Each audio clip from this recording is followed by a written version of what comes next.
What's up, everybody? I'm your host, Kefe Collins, and welcome to the talk show.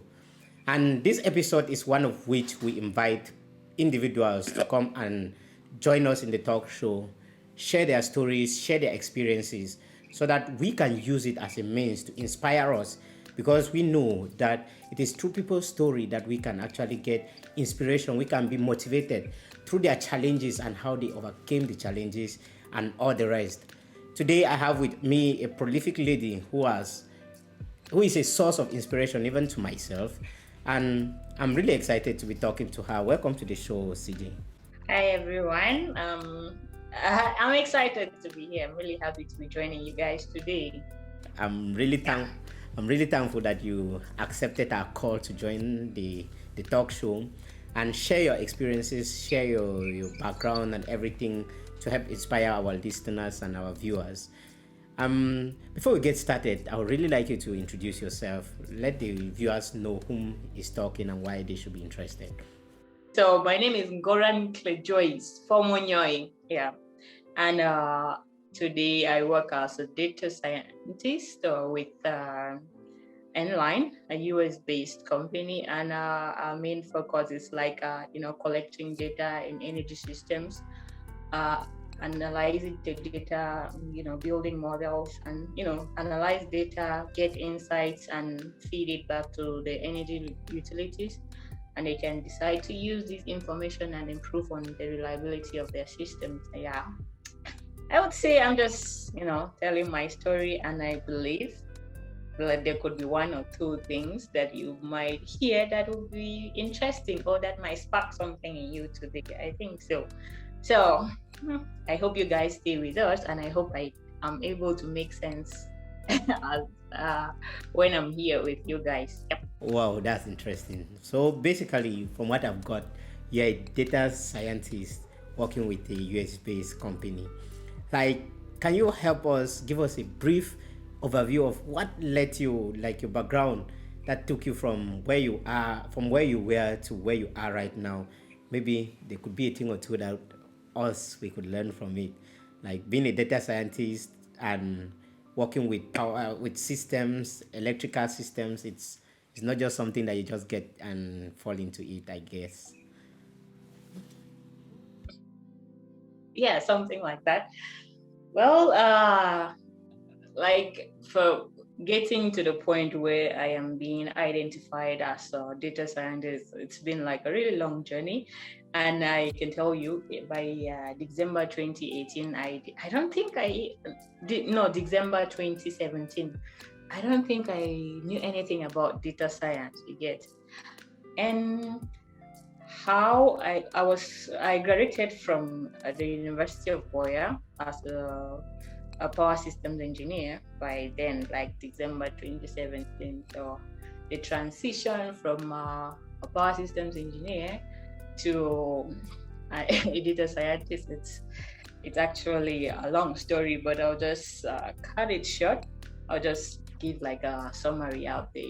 When you're growing up, you're living in different areas, and you never really know what inspires you to do something. And the things that happened when I was growing up kind of inspired me, and looking back, I can see they inspired me because I think the idea of doing power systems engineering was because of the environment I grew up in, and getting to understand that the different, like there is more to the different challenges we faced in the energy industry other than just the problem of generation.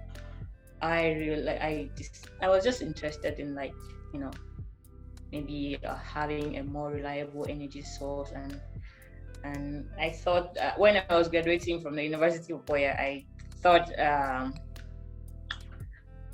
studying or automation might be a solution to some of those problems. And it came to a point where I had to take a gap year, because I realized like most automation processes you require like a great deal of software engineering knowledge. That was from my research, yeah. I had to do a research of the field I was interested in, and I realized like software engineering was. I know back then, I don't know what is happening today at the Faculty of Engineering and Technology in the University of Boya, but when during my time, like the electrical engineering students were not very much into programming. So I graduated, I knew a little bit about programming, just like you know, adding variables, subtracting variables, and printing variables. Yeah. So it was, yeah, like that. And getting to learn that, software engineering is a big part of automation. I decided to take a gap year and learn uh, like Python programming. It was from January 2018 to August, end of August 2018. I got a little bit of knowledge about Python development, and by September, I had a job, my first job as a Python developer. I was working with, I worked with Adipstar Tech in Yaoundé from September 2018 to July 2019. Yeah, and during that period with Adipstar, I learned a lot, like about the Python development, but it was no longer about, it was no longer just, declaring variables, assigning some value to it and printing. There was more to it, like we were going deeper, and it became really interesting. And I was focused on machine learning projects and data science projects. And though it was more about, self-driving cars and business analytics, came to a point where I realized like, oh, this could be really useful. Like this could be really interesting if we if taken to the energy sector, given that I had a good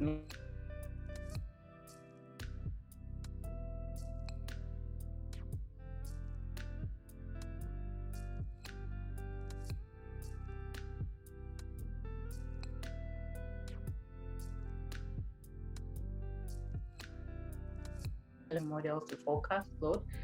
And it was already happening, but I didn't know at that point. It just dawned on me like it could be really useful if we are able to forecast load and make prior preparations before, just all those things. So, and at that point I was applying for scholarships and lots of scholarships. Actually, was like I was applying for everything, and luckily, I got one at Carnegie Mellon University, Africa, here in Rwanda, and I got the chance to blend the two fields. Like my focus areas were in machine learning, applied machine learning, and energy systems. So those were my focus areas while I was studying at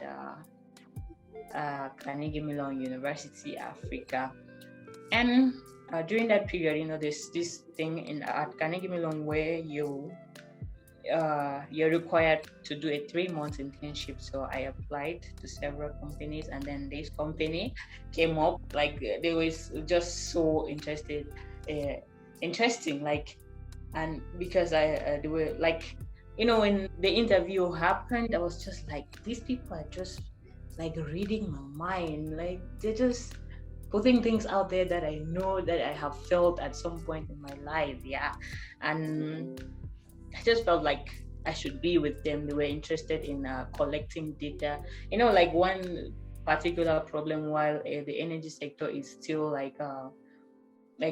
one of those areas where machine learning models have not yet gone deep into, is because of the lack of most of these systems, they're like the manual systems, and collecting data is still really hard in those areas. So these people online, they were interested in developing like devices, sensors that could collect data so they can analyze and they collect the data, analyze, and give the insights back to the utilities for them to improve their systems or do something about the reliability of the energy. And we just kind of clicked and it was really interesting.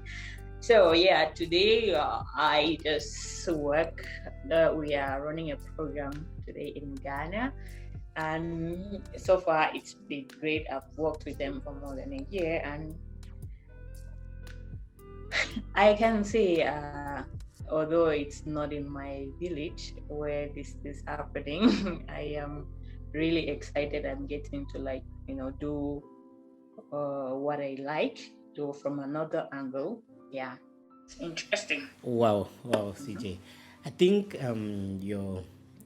your story is actually one of, I could say I extracted a couple of things from there. One which is you continuously became determined into pursuing your dream, trying to pursue that inspiration which you had from when you were young. Like, okay, you had issues in your town where you were, and you developed a passion for solving the problems with the power grid and all the rest. But it didn't just end there, from what I got.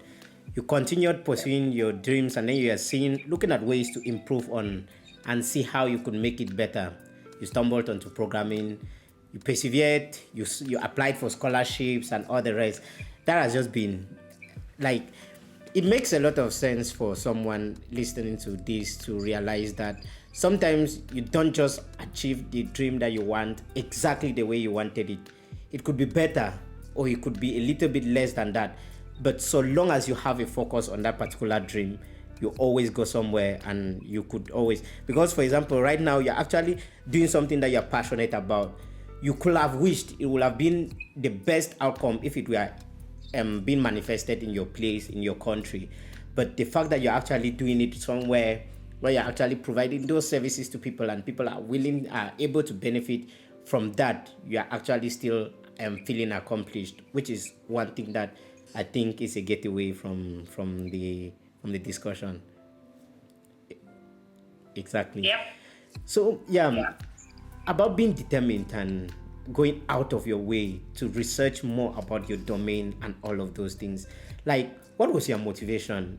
Some of us would just decide like, okay, what is being fed on to us in class is okay, and we are just trying to navigate school and see if we can complete that with our grades. But what gave you the motivation to study, to get into programming outside of your normal curriculum, and study outside of school?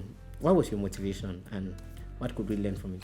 To some extent, I can say I'm just like a super curious person, and as long as it is interesting, I am going for it. And I can also say sometimes when I sit, I I look at myself, and I just see like there is just more to me than it is right now. So that kind of drives me to like explore. I don't just do like, my life is not focused around machine learning or energy systems. I explore like different areas of life, and I think like I'm just in search of you know like I'm just after being a better me, kind of, if that actually makes sense, does it? Yeah. So about motivation, like motivation, I wouldn't know how to answer that, but being motivated is for me, it's, I think, more about uh, helping people first, becoming a better me second, and then third, being financially independent. Like those are one of the things that drive me. Helping people, be like developing myself like professionally and at a personal level. And then becoming financially independent. Those are three things that really drive me on a daily basis. Yeah. And yeah, I think that's it. I think also added to the fact that you're a very curious person, looking at your profile, which is not what you have actually said here, there is a lot on your profile. Like, I've seen so many certifications, so many certificates that you've gotten from online studies and all the rest, and it's really fascinating looking at those, because sometimes we are relaxed, we feel okay with the knowledge that we have, and looking at somebody like you, continuously trying to improve themselves and more, getting the certificates to show forth the knowledge that you have gotten. And sometimes some of these things are really not directly related to your field, but you keep on exploring, which is really, really, really, really inspiring. Which goes to show, like, I feel like knowledge is never wasted. And if you have an opportunity to learn something new, you should always go for it, because you don't know what that new information might do. You might think that something is not Yeah. really related to your field, but in the long run, you see that that independent thing might be what can improve you in that particular field. Yeah, you are trying to say something. Yeah, about that, like maybe someone just being focused on, maybe I'm into engineering, I'm not looking left, I'm not looking right, I'm just focused on engineering. There was an experience like when I was applying, at UB, you have to, University of West, in Faculty of Engineering, there's a time where you must do an internship to graduate. So I was applying for these internships, and then this opportunity that came up that was like a mind-blowing opportunity, but I didn't know how to swim. So I was supposed to be like in the no, not in the boat, in a ship, to like between the internship with people. But just the fact that I didn't know how to swim, Wow. kind of kicked me out. Yeah. And that's one thing that just inspires me, like on a daily basis. It's not knowledge, no matter what kind. Tomorrow you might just be need, like it might just come in handy. And when I see such opportunities, trust me, I don't just let them go. I go for it no matter what. Yeah. Exactly, CJ. And okay, like, let's talk about your scholarship then. You just graduated from Carnegie Mellon and you got there on scholarship. Some of our viewers might be curious, like, how did you land this scholarship? Was it just a stroll in the park, or it entailed a lot of effort on your part and a lot of research and all the rest? And what could you say could be your giveaway talk to them on what to do to actually make it, not necessarily have a scholarship, but maybe even them looking for jobs and all the rest? Yeah, you have touched like something very important there. Not necessarily have the scholarship, and then I remember something I just say to myself on a daily basis. Like, I try as much as possible whenever I'm doing something, like to put my all into it, such that if it backfires, I want to go around like beating myself, like I didn't do my best. Let me just put in my best way, and when it maybe if eventually backfires, I will go away with a clear conscience, knowing that I did my best and I have learned from me. And if it did not happen, it didn't happen. Yeah, so that is like something I just wanted to highlight before proceeding with the first question. Yeah, getting a scholarship. Oh my God, yeah. And the CMU Africa, it's a tough process because you have this one amazing school in Africa, where there are applications from all over, like all countries in Africa, and then there's lots of things you have to do, like before you get to the point of being admitted, you must have done like a lot of work. Another point, if you're admitted at CMU Africa, just know that you're really good. Yeah, not actually good, like there is an extent like of persistence and all of those skills that you just have to put in place, like put into your writing, put into your interviews, put into the different tests for you to be. So it was not like an easy process. Let me start from when I started the application. It was I reached out, like when I was at at DIFTA, there was a point where when I went to Adipta, I was applying for scholarship while I was still working there, and at this and I usually just reach out to friends. You have people in your network, you tell them. I reach out to them and I tell them, like, this is something I am interested in, and I don't know if maybe if you're doing a few things online and you come across maybe an opportunity that you think can be interesting to me, given the information I have for you, like you can just give me a heads up and I'll go after it. Yeah. So there's these ladies, Ivan and Evelyn. So I reached out to them. They're like my really good friends and mentors, like from long time. Actually, they inspired me to go after after programming because it was hard back then, but they were really like inspiring. Yeah, so I reached out to them and they mentioned Kizito. Like Kizito was in Kizito and class, and they were in Carnegie Mellon. I should reach out to them and hear what they have to say about the program. Then I'm reaching out to Kizito and he's like, "Oh my God, Joyce, you should be here." Ah, when you're after something and you hear words like that, they are just like they just fire you up. I was after it, and I Exactly. wrote like Yeah, exactly. sorry. And there's this saying that sometimes you feel incapable of doing things, but there are people who are less skilled than you, who are less capable than you, doing the things you wish you should have done. So taking Yeah. opportunities are always just the best thing to do. Yeah, please continue. Yeah, so I when Kizito mentioned like that, like Joyce, you should be here. I'm like, oh my God, then what am I doing here? I should just be out there. I had to just put everything into the application.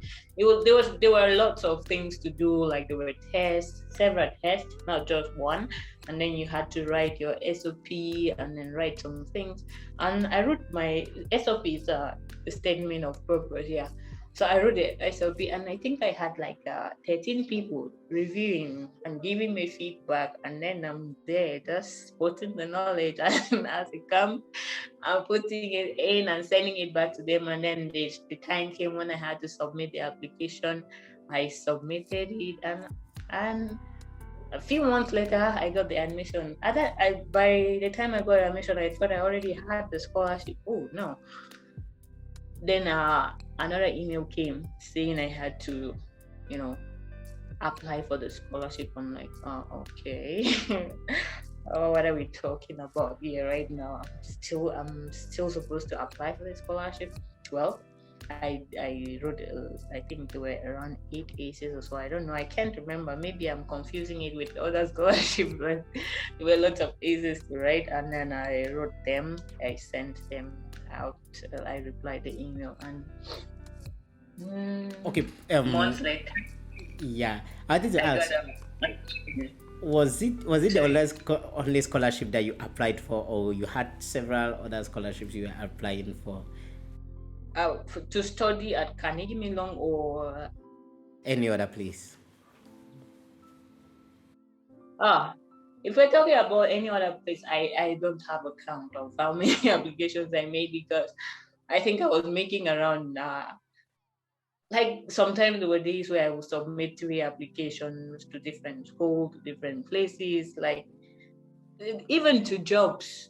Because there was a time at Digita where I felt like, no, this cannot be it for me. Like there were nights I would stay up all night and I'm like, oh, Joyce, this is not it. You're not just all about, waiting for by then I was already serving as a mentor with Adipta and responding to people's questions. I'm like, I can't just be. It's not all about being a mentor, and it's totally fine for someone to be a mentor also and all of that. But for me, I felt like no, that was not it for me, and I was making applications like a crazy person, and every day I was sending out applications. And then this one for CMU, I sent the application because you get the admission. You still like there are different organizations sponsoring students at Carnegie Mellon University, Africa. So when the school sends like the application form, you fill it, you send it back to them, and then they are the ones to send it like to different organizations sponsoring, and then the organizations decide if they can sponsor the student or not. And luckily for me, the Mastercard Foundation like kind of selected me as one of the students. They were going to sponsor, and it was a great feeling. Yeah, actually I had to make several choices at that point, because there was there was a school in the US. I was going to go there. I needed a change of environment, though at that point the school in the US was offering a partial scholarship, but with the student jobs you could pay the rest of the fee. And yeah, so I and then there was a job at Schlumberger.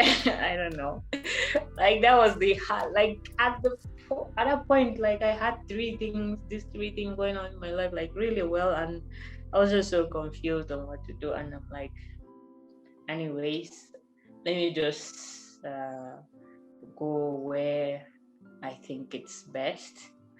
Yeah, I reached out to the other organizations. I told them that I can't make it.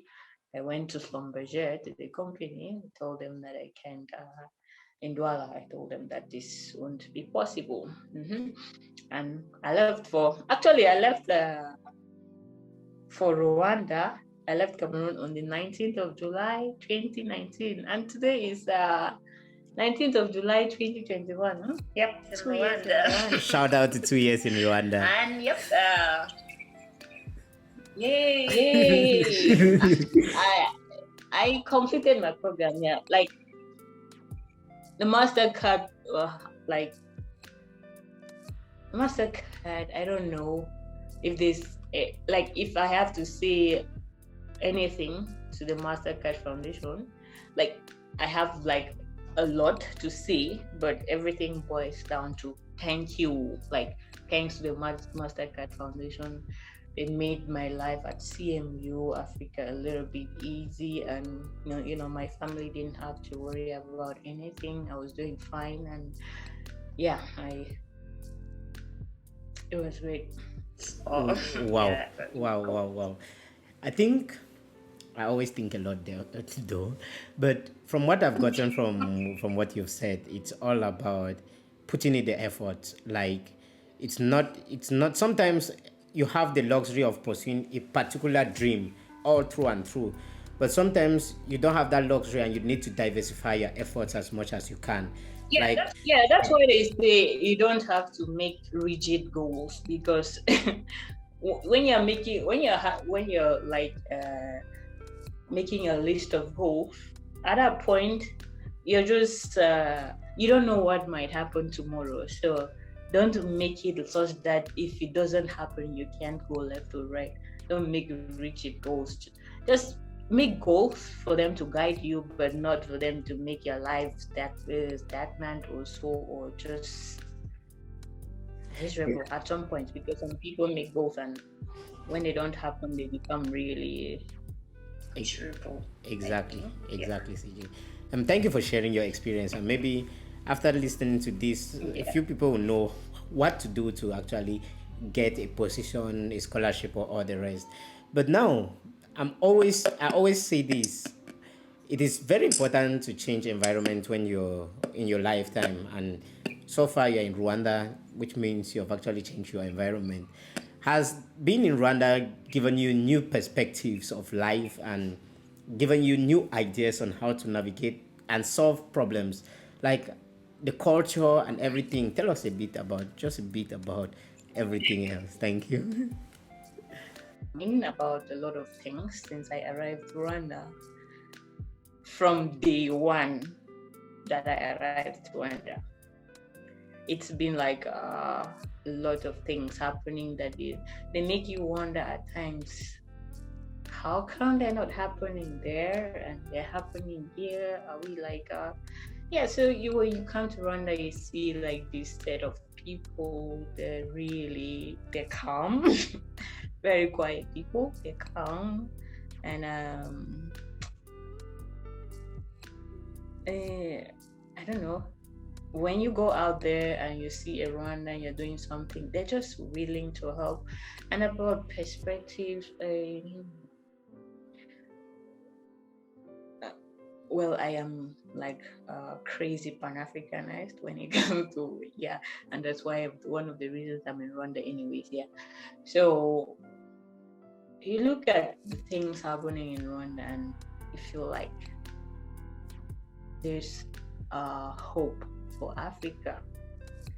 And then that's one of the things that, drive you to like get up every morning such that you can be part of people, driving change in Africa also.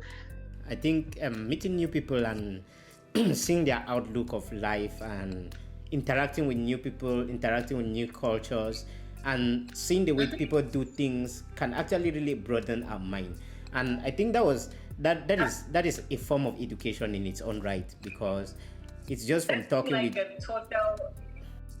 I don't think my life in at Carnegie Mellon University was just like what I have learned. Is not just what I learned from Carnegie Mellon University, because yes, when in this environment you realize like it's not just about you, because Rwandans have developed this mentality where they're just like I am my neighbor's keeper or so. So it's here like it's a really clean place, and people clean outside their compounds. It's not like you clean within your compound and that is just it. No, they go out there and they clean and extend and clean. So that like just like a lot has changed. I don't even know what to say because there's a lot to be said. Yeah. Exactly. See you. Thank you very much. As we are rounding up, I wanted to make mention of something like of everything that you've achieved so far. You are a cyclist and so much love and a fan for sports, to the extent where currently you are writing a blog, a sports kind of blog. Can you tell us a bit about your inspiration for fitness and where you get the time? I'm seeing you being a data scientist and all the rest. Where do you get the time to navigate, to be a cyclist, to put so much effort in sports, and why is it so important to you as, yeah? Taking fitness as like a very important part of my like very important item in my to-do list on a daily basis. It's like I don't know, maybe from where I come from, and then being in two different parts of the world, where you're always being ill and where you have this energy. And I feel like I don't want to go back there. No, it's not good. Yeah, so and then I just look for opportunities to like exercise and learn new things, and that, and cycling, it's also something that I loved when I was still very young, but I never had the opportunity to learn how to cycle or to even have a bicycle. So I came to Rwanda, and thanks to the MasterCard money, the monthly stipend I saved, that's one very important thing I saved to get the bicycle, because I actually like cycling a lot, and as long as it's keeping me fit, I am down for it. So when it comes to exercising, that is one thing that I can't let go, because I know that if I don't, I will not even be able to sit and do that programming stuff. I won't be able to do it because I'll start having these headaches and then this body weakness. I won't be able to do anything. So it's just, to me, it's about health. And what keeps me going is I don't want tomorrow to be at this point in my life where maybe I have kids and then I have to hold them back because I'm sick or something. And if it happens, like I mentioned earlier, that I am sick, I will just be sick with a clear conscience, not the mind that I tried. I tried my best to like avoid these things, and Exactly. it still happens. Exactly. I actually read a quote. Yeah, so I actually that's read a like quote in Twitter. like I did fitness. I actually read a quote on Twitter the other day, which one guy was saying that the reason he's getting fit and the reason he's exercising every day is not to look handsome and all shredded. Yeah, that is a positive, a given. But that he wants to have enough energy to be able to play with his grandkids in the future. And that struck me. It was like really it's a nice outlook That's at my life. kind of practice. Exactly, it's a nice outlook at life. You're saying something. Like yeah, I think looking nice is just, although that's one of the reasons people go into these fitness programs, but I don't think that should be the primary reason, because that is going to happen. What keeps you going when it eventually happens, that you have these sparks and you have this a bikini body? Yeah. So what happens when you achieve those goals? Like, what keeps you going? Like, Exactly, CJ. Really, you need to set goals that are beyond, not just that they are attainable, but they can keep you going for a longer period. It's not an adrenaline drive where you are trying to reach an immediate goal and then you're okay with it, and then maybe somebody can justify it as being like, okay, once you reach the six packs, you need to work hard to continue to maintain that body. That could be another person's motivation. But sometimes having something that transcends you, that is not just focused on you, that involves other people as motivation for you doing an activity, could be a very good motivating factor.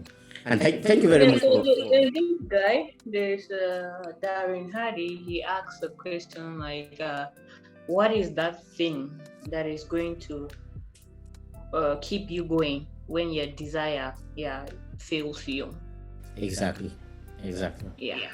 I think we are coming to the end of our show, and I'm really grateful, really excited for the conversation that we have had.